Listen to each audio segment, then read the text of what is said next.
I'm not gonna lie. I talk about kick streaming so much that I don't even really talk about Twitch that much. Twitch is a little less bad than kick, but Twitch is still bad in its own way when it comes to random bands, weird people, preds, being on the platform.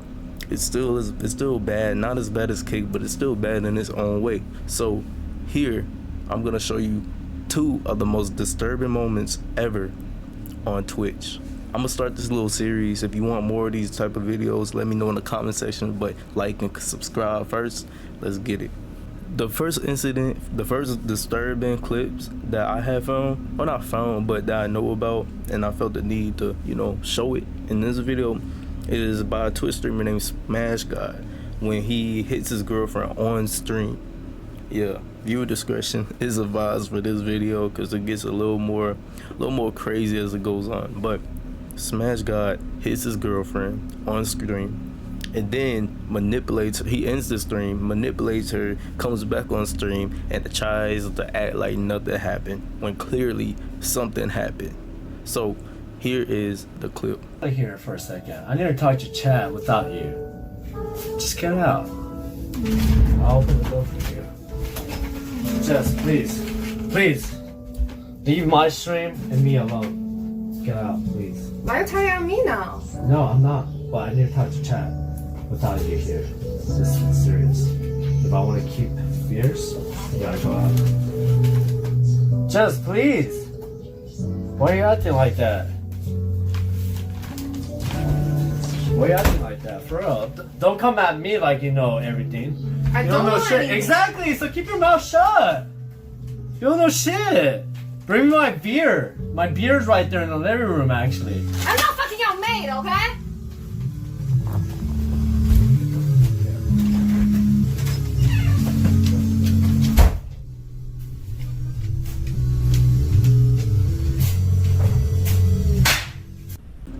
So as you see, he first starts out by, trying to get her out the room, try to disrespect her, talking about go get him a beer or something, tries to disrespect her, tries to get her out the room so he can talk to stream.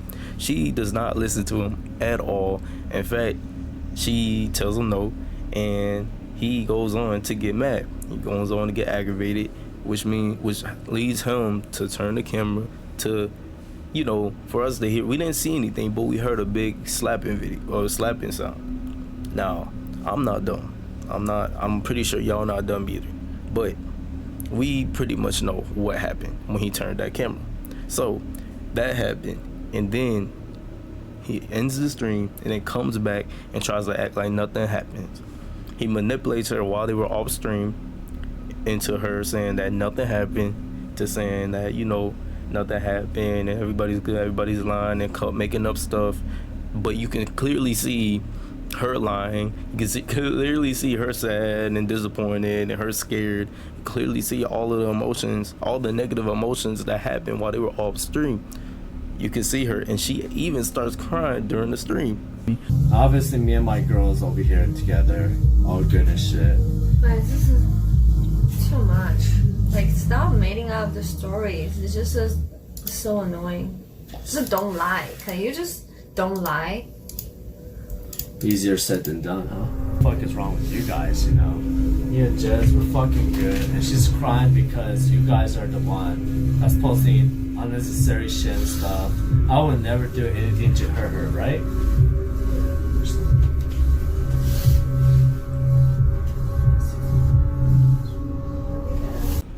Now this one's a little different because this one's kind of based on rumors, but it's still dark in its own way if you really know the whole story behind this, which I will explain. Now in 2020, one of my favorite rappers personally, I don't care what anybody say, you can call me a bad person, you can call me good, I don't care, but King Von made an appearance on The Leak, Rolling Loud's The Leak, talking about, a whole bunch of music, talking about music, it's pretty much, just a live streaming platform, live streaming service that they go on Twitch and with a whole bunch of rappers and talk about music, little interviews.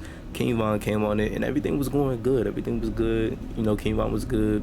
The interviewers was good until they started talking about features. features with some certain names that I will explain.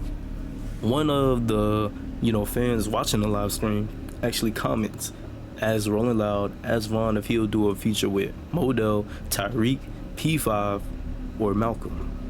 When Vaughn hears this question, you can see the look in his face. You can see that he was like confused, but then as it goes on, you can, start to see that he kind of knows what they're talking about, but he's just trying to, play dumb, act dumb. But he very much is aware of those names.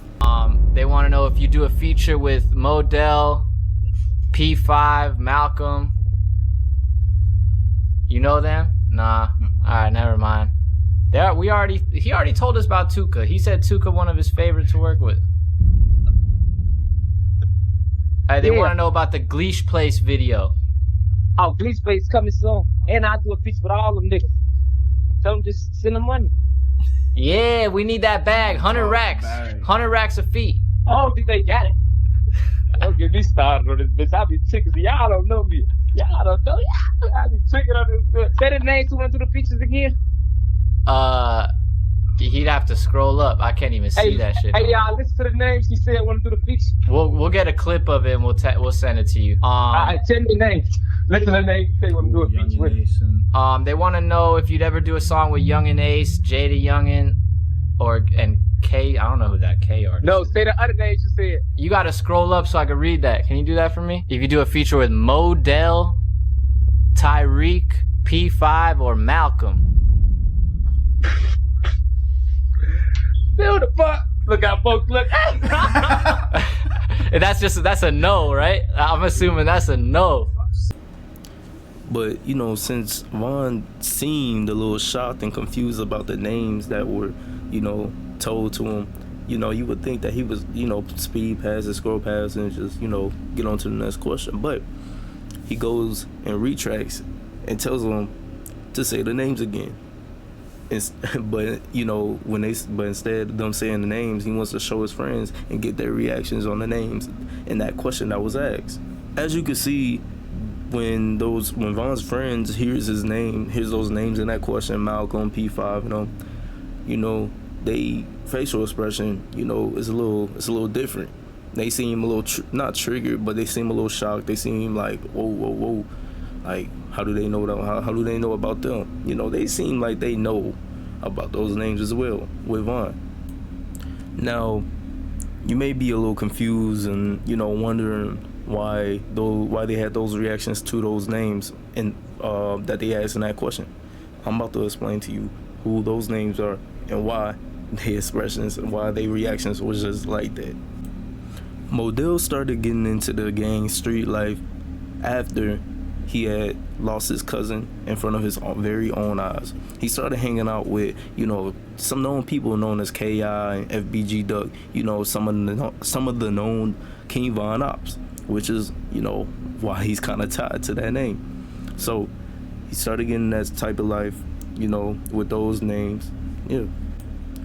And 6 months after he had lost his cousin in his very own eyes, on the 63rd, he was fatally shot as well. He was shot in the chest and the arms, just like his cousin. He was left there to die. Modell was also with his cousin that day, and after he was shot, he attempted, Modell's cousin attempted to try to save Modell. But the group that shot Modell, seeing that he was trying to save his life, and they shot his cousin as well. And they were both ended up into the hospital. And Modell didn't make it, but his cousin did. Now, P5 wasn't really into the gang. Like, he was just a well-known drug dealer in the city of Chicago. He was a well-known drug dealer, and there was a very night that he was going to meet up with a customer to make a deal, to make a sale. Now, when he went up to, make that deal that night, when he tried, when he went to go try to attempt to make a deal, he was thinking he was going to meet up with just one person. But when he got there, he seen a group of people there. Now, P5 ain't really stupid, he knew what was going on. So he turned and ran. As P5 turned and ran, one of the people from the group, hawked him down, ran him down, and shot him in the back. Then the rest of the people from the circle came to P5's body, while he was down. He was still alive at this time, but the rest of the group came and started blasting him. He was hit so many times in the face, in the back, in the stomach, and the police even had a hard time trying to identify the body because it was so bad. It was shot up so bad. And just like Modell's case, this case is also unsolved. Now, about in March 2019, there was a party in Atlanta, and a fight broke out, which was led to shots being fired. One of the people who got shot was Tyreek, and he did not make it. Just like all the other cases was unsolved.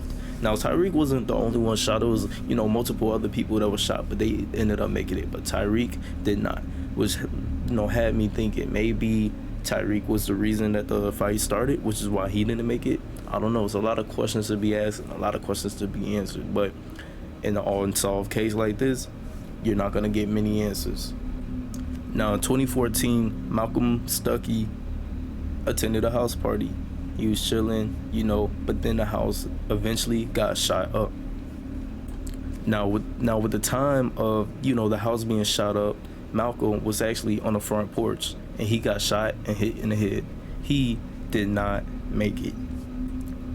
Now, just like the other cases, you would have thought this would have been unsolved. And, for a couple months, it was looking that way. But the police eventually caught a man named Big Mike, and found that he was tied to the shooting of Malcolm Stuckey.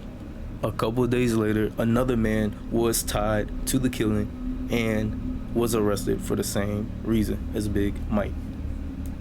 Now, Big Mike and that other suspect was eventually, in Cook County Jail, not even that far away from me, I'm gonna be honest, but was in Cook County Jail for 3 years, for the shooting until the trial officially started. Now, while they were, in the jail, Cook County Jail, Big Mike started telling, he started telling everything. He started telling the police everything about, what happened that night, who he was with, everything, snitching pretty much.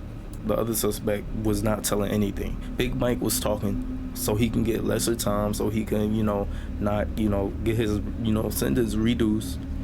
But eventually, the other suspect was not cooperating with the authorities. Big Mike eventually ended up getting about 16 years in prison.